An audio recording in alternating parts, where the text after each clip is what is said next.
Welcome to Season 2 of the United States, where the writers decided to completely reboot the franchise because Season 1 was a total disaster. We are talking about the year 1787.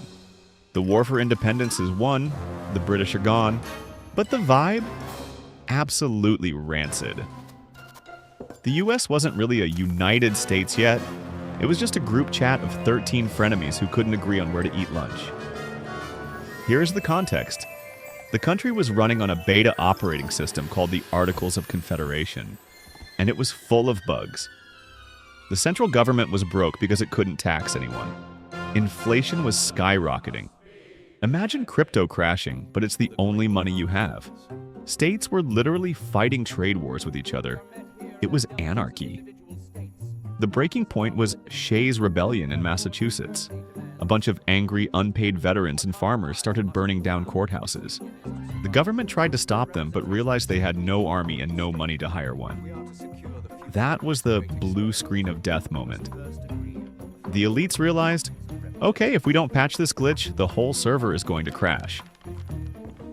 So, in the summer of 1787, the Avengers of American history assembled in Philadelphia. We've got George Washington, who came out of retirement just to moderate the chat. We've got Benjamin Franklin, the 81-year-old sage who is basically the server admin. And we've got James Madison, the nerd who actually did all the homework and came prepared with a new code. They locked themselves in the Pennsylvania State House, nailed the windows shut, and pulled the curtains. It was a secret, invite-only event. No press, no leaks, no live tweeting. What happens in Philly stays in Philly. The drama inside was spicy. Immediately, the room split into two factions. You had the big states, like Virginia, flexing their population numbers, demanding that votes be based on how many people live there. Then you had the small states, like New Jersey, screaming, "That's toxic. We'll get nerfed." They threatened to rage quit the convention entirely. The tension was so thick you could cut it with a bayonet. Finally, Roger Sherman from Connecticut proposed the Great Compromise. It was a hybrid build, a House of Representatives for the big states, population-based, and a Senate for the small states, 2 votes each. Everyone chilled out for a minute, until the topic of slavery dropped. The South wanted to count enslaved people to boost their voting power, but didn't want to pay taxes on them. The North called them out on their hypocrisy. The result was the infamous 3/5 Compromise, a patch in the code that counted an enslaved person as 60% of a human. It kept the South in the Union, but it planted a virus in the system that would eventually cause the Civil War 70 years later. After 4 months of sweating in wool suits and arguing, 39 delegates signed the new Constitution. But the game wasn't won yet. They had to get 9 out of 13 states to ratify, approve it. And the public? They were skeptical. People were like, wait, you want to create a powerful central government? Didn't we just fight a war to get rid of a king? Enter the Federalists, Alexander Hamilton, James Madison, and John Jay. These guys were the hype squad. They wrote 85 essays called the Federalist Papers.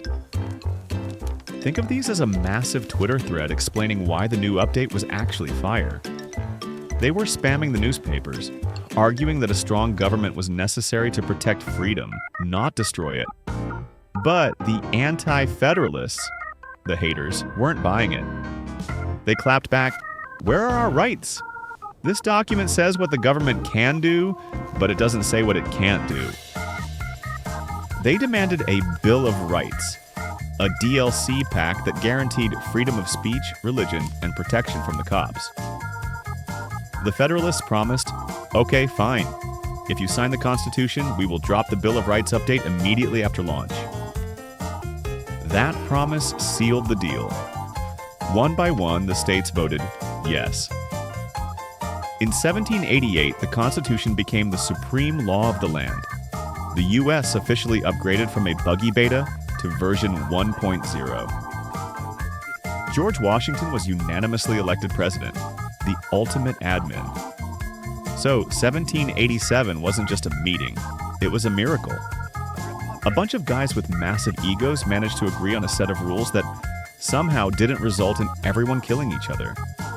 They built a machine that could fix itself.